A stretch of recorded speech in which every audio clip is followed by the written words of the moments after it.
suis Pesanti Patrick, j'ai 52 ans et je suis maçon chez Claude MBTP. Donc moi, mon problème, c'est un tassement vertèbre, ouais, c'est un tassement qui dure depuis 2014. Et je prends le coup, en fait, dès que le temps change et qu'on a des tâches à faire, plus du coffrage, du coulage, et ben, ça s'intensifie. Donc Sébastien Michelon, dirigeant de l'entreprise Claude MBTP, entreprise familiale, avec mon père et mon frère. Voilà, à Baud-de-Péage, dans la Drôme. En recherchant sur internet, je suis tombé sur Japé, je suis allé voir sur leur site et après, tout simplement, je les ai contactés. Le contact a été très rapide, on a pu organiser une démonstration. Après la démonstration, de toute façon, on avait décidé d'investir dans cet appareil, en relation avec M.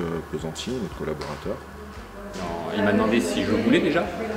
Et puis bon, après, Anaïs est venue et on a essayé. Et moi, je me suis aperçu que du moment où ça me relève, je pense que ça me fera du bien.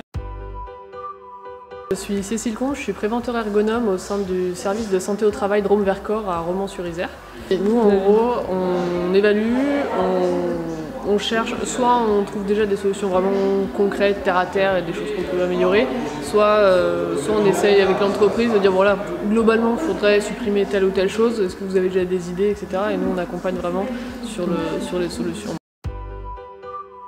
Stella Azizi-Mourier, consultante handicap, chargée du maintien dans l'emploi, donc des personnes en situation de handicap sur le secteur Drôme.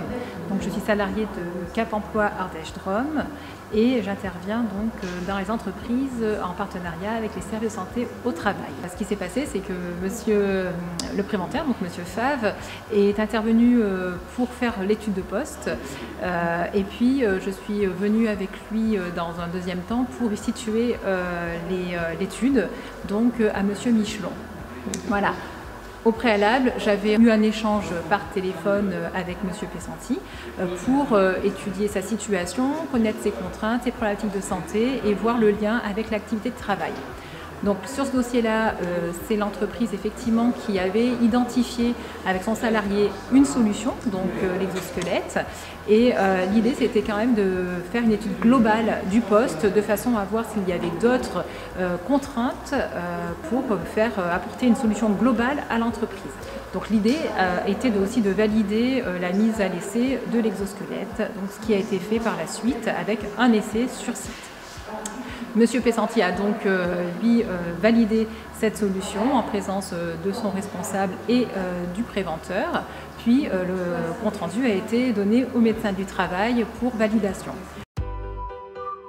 Je suis le médecin du travail de Romans, Dr Apetrae Susanna. Je connais Monsieur Pesanti depuis 2013. Bon, il avait plusieurs arrêts de maladie répétés. À la base, c'était une demande de l'employeur. Donc, c'est l'employeur qui m'a appelé, M. Michelon, pour être en relation avec le kiné. Il voulait avoir un avis médical pour voir si cet exosquelette il est bien ou pas pour M. Pesanti. Une fois que tout le monde a validé la solution, nous avons monté le dossier de financement avec M. Michelon pour aider dans le cadre de l'acquisition du matériel. Voilà. On a attendu la demande, la mise en dossier et on a eu la bonne surprise que le GFIP a pris 100% à sa charge l'appareillage.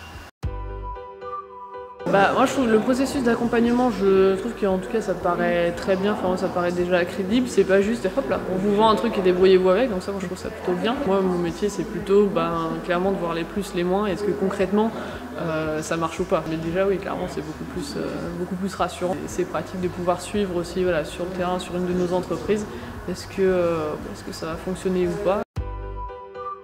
Comme BTP, c'est vrai que pour le problème lombaire, on n'a pas beaucoup de modalités d'adaptation du poste, une reconversion professionnelle, mais pas une adaptation du poste. Je trouve ça génial. J'attends de le voir, je pense que vraiment ça va être une réussite. Je l'espère beaucoup. Et puis au-delà de ça, ça permet d'avoir la solution. M. Pesanti, on puisse l'accompagner jusqu'à sa retraite, et on en est encore loin. Donc, et nous, de pouvoir préserver un collaborateur.